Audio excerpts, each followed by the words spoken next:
મોડાસામાં એક ઘર એક વૃક્ષ આ અભિયાન શરૂ કરવામાં આવ્યું છે। સ્વર્ણિમ સોસાયટીમાં વૃક્ષારોપણનો ભવ્ય કાર્યક્રમ યોજાયો।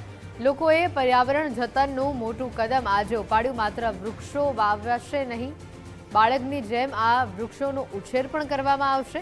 નગરપાલિકાના હોદ્દેદારો અને સ્થાનિકો આ કાર્યક્રમમાં જોડાયા। અરવલ્લીના મોડાસાની અંદર પર્યાવરણનો અનેરો ઉત્સાહ લોકોમાં જોવા મળ્યો। સ્વર્ણિમ સોસાયટીમાં વૃક્ષારોપણનું આયોજન કર્યું છે।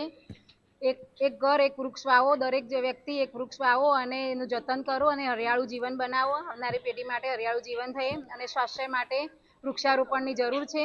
અને આજે ફોરમ સ્વર્ણિમ દ્વારા જે વડીલો, ભાઈઓ, બહેનો, માતાઓ જેમને બોલાવ્યા અને આવકાર કર્યો અને અમારું સન્માન કર્યું એ બદલ ખૂબ ખૂબ આભાર। આજે જે અમારી સોસાયટીમાં જે વૃક્ષારોપણનો કાર્યક્રમ કર્યો તેમાં અમે લોકો સૌ સહભાગી થયા છીએ।